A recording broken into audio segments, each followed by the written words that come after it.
The 35-year-old actress spent much of her childhood on the road with her opera singer mother singing in children's choirs. Her high school class voted her the most likely to brighten up your day, and now she spends her time brightening the silver screen. Sandra was driven to stardom in the 1994 blockbuster action-adventure Speed with Keanu Reeves, and she also appeared in the 1997 sequel. Watch it!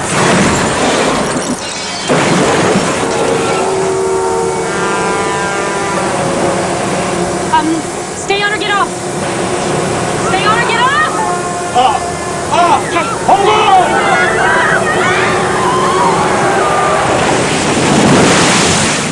Really like to help you with the trial. Her next success came in 1996 when she joined Matthew McConaughey in the courtroom for the big screen adaptation of the John Grisham novel, A Time to Kill. You have no paralegals, no clerks, no researchers, nor can you afford to hire any. So if Noose doesn't accept that motion under your arm, you go to trial in less than a month. Trust me, you need help.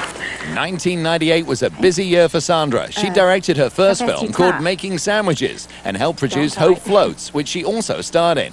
She played a woman who returns to her small hometown after her husband leaves her. Sandra shared something in common with her character. Both of them were cheerleaders in high school. Oh, goodness. You're going to have to give me some sort of idea of what you're looking for here, Bertie, because I'm not likely to find a listing for prom queen. So... Dot, I would really like a job. One that I could like myself for. In 1998, she also appeared in Practical Magic, where she played a sister raised in a family of witches. I guess you found me out, huh? Yeah. Yes, you did. You should come around here on Halloween. You'd really see something then. Oh, yeah? Yeah, we all jump off the roof and fly. We kill our husbands, too. Or is that outside your jurisdiction? In 1999, Sandra went on a wild road trip and experienced some forces of nature with Ben Affleck. And soon she'll appear in the comedies Exactly 3:30 and Miss Congeniality. Sarah Lewis. And you are? Ben Holmes. Rarely. Yeah. Jax. I can assure you, absolutely nothing is going to happen. What is going to happen is that we're about to reveal the first 5 movies in the American Top 10 box office countdown. At number 10 is the Oscar-winning American Beauty. Kevin Spacey and Annette Bening play a suburban couple who appear to have a happy family life, but their marriage begins to fall apart when Kevin has a midlife crisis. I am sick and tired of being treated like I don't exist. You two do whatever you want to do, whenever you want to do it, and I don't complain. All I want is you the don't same... complain? Oh, please, excuse me. I must be psychotic then. If you don't complain, what is this? Yeah, let's bring in the laugh meter and see how loud it gets on that one. You don't complain.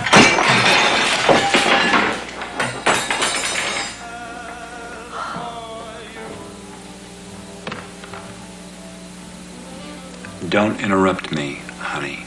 You know, the current top 10 movie.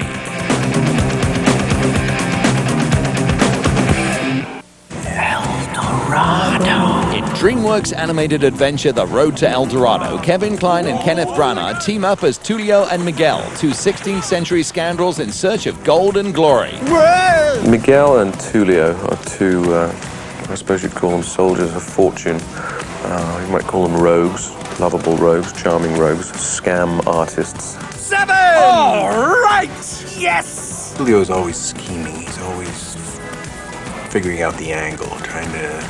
And he's a great sort of bluffer. He gave me loaded dust! He's fun because life for him is just a giant improvisation. I will give you the honor of a quick and painless death. But not with that. Ha. Miguel and Tulio may have met their match when they encountered Chell, a beautiful and streetwise native voiced by Rosie Perez. She's got their number right, immediately from the first time she lays eyes on them. Beware the wrath of the gods. Be gone! Save it for the high priest, honey. You're gonna need it. Miguel, it's not working. The film also features Amanda Sante as the villainous Zekul Khan. Citizens, did I not predict that the gods would come to us? He, in a way, is a very threatening, dark, cunning, panther-like character. Edward James Olmos is the voice of Chief Tannabuk, the ruler of El Dorado. Big smile. Make no mistakes, Egle Khan. I am the ruler of the city. It's my first animated film, and I find it to be exciting.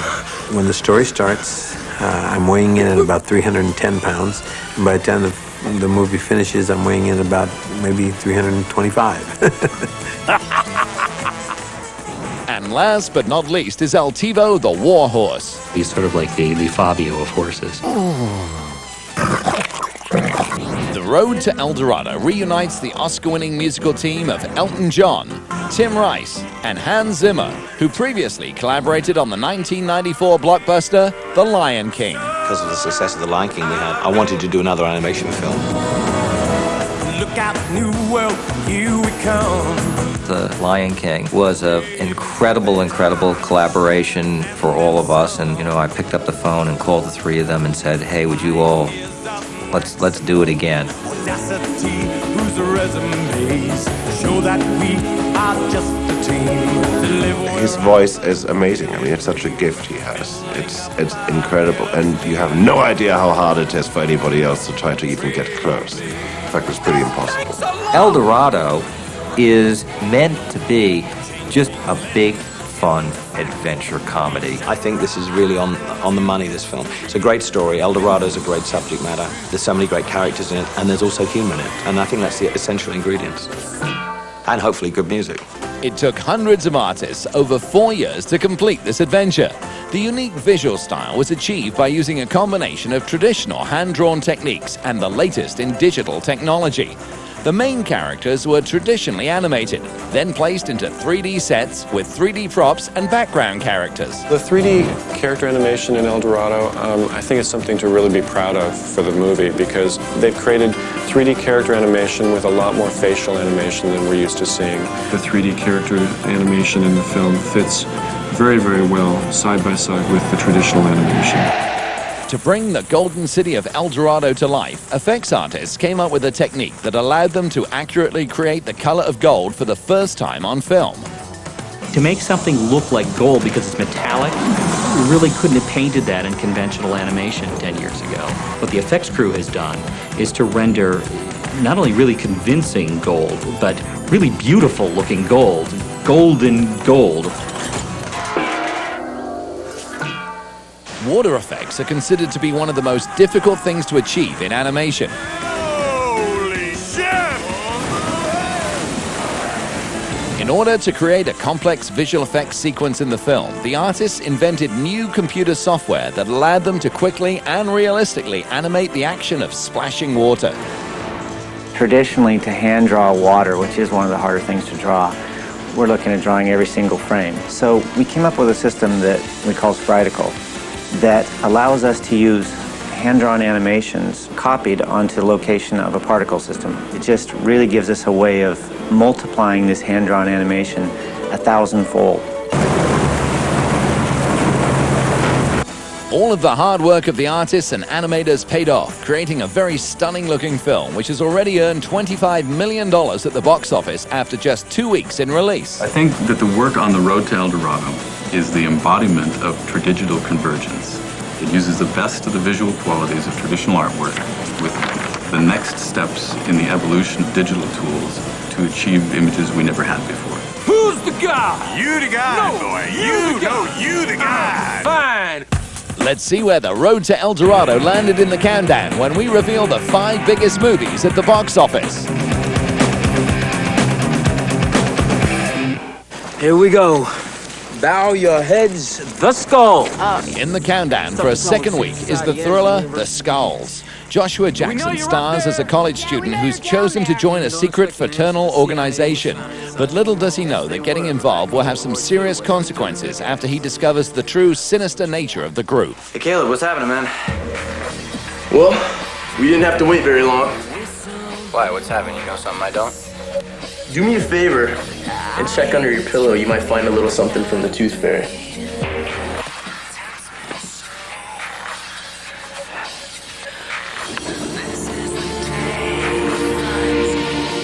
Congratulations, Mr. Lucas McNamara.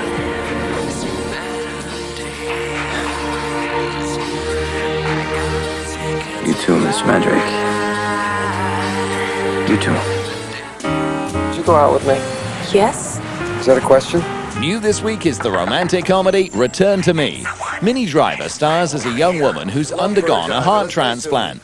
David Duchovny plays a widow who's unlucky in love. But fate intervenes when they're brought together and find out that it was David's late wife who donated Minnie's new heart. It isn't solely a romantic comedy because there are some very serious and dramatic moments in it. It's a very funny, sort of realistic view of, an aspect of life. It's a kind of slice of life that errs on the funny side. Here, Robert, I want you to meet my granddaughter, Gracie, here. Isn't she lovely?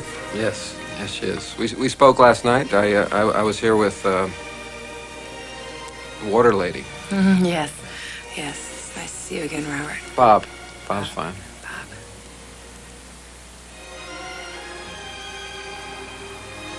I'm here because I left my phone and you called back and... Oh, yes.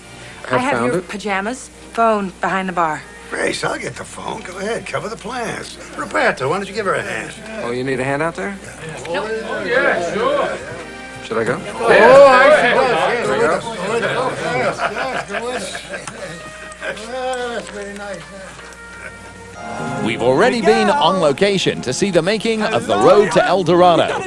Kevin Kline and Kenneth Branagh are Tulio and Miguel, two swindlers who may have found a map to the fabled City of Gold. The Whistling Rock, the stream. You capped the map, but you couldn't grab a little more food. Even those mountains. You said so yourself. It could be possible. And it is. It really is the map to El Dorado. You drank seawater, didn't you? Oh, come on! I'm not coming on. I wouldn't set foot in that jungle for 1,000,000 pesetas. How about 100 million? What? I just thought that, after all, since El Dorado is the city of gold... What's your point? You know, dust, nuggets, bricks. A temple of gold where you can pluck gold from the very walls. But you don't want to go, so let's get back into the boat and row back to Spain. After all, it worked so well last time. Wait. Wait a minute. New plan. We find the City of Gold, we take the gold, and then we go back to Spain. And buy Spain. Why don't I take you out to dinner to apologize for my rudeness?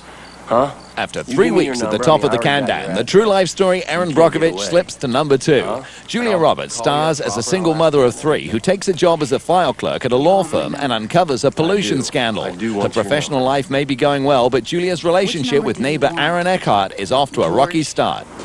George. Now, I like the way you say that, George.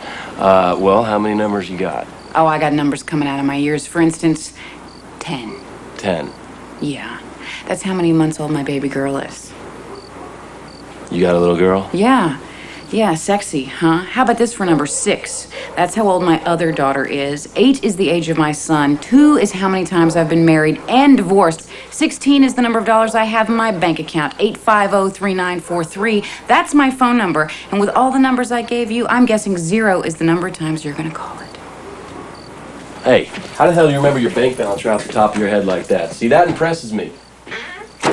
It's time to reveal the brand new #1 movie. This is gonna take us both down, you know? Yeah? How's that work, Hayes? You gonna spend the rest of your life in prison, too? Rules of Engagement debuts at the top of the countdown. Samuel L. Jackson plays a Marine colonel who's on trial after a rescue mission goes wrong and his troops open fire on civilians. Tommy Lee Jones is the lawyer who Sam chooses to defend him. Behind the camera is William Friedkin, who also directed The Exorcist. I try to make it as authentic as possible. By drawing on some of my own experiences and drawing on the experiences of others who have served recently in the Marine Corps. I really need your help. Oh, yeah, I'll help. Anything you need.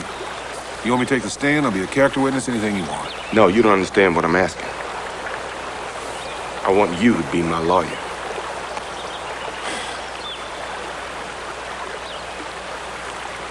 I'm a good enough lawyer to know you need a better lawyer than me. Besides that, I'm short. 2 9 plus 1 wake up and I'm gone. You need one of those Washington cats. I don't want some Starbucks drinker who's never seen combat. I need somebody who's been shot at. Oh, yeah. I've been shot at. That's what I am. A shot-up Marine. As a matter of fact, that's all the hell I am. No, wait a minute. I'm also a weak lawyer. I'm a very weak lawyer. And the government is going to come at you with every damn thing they've got. We've reached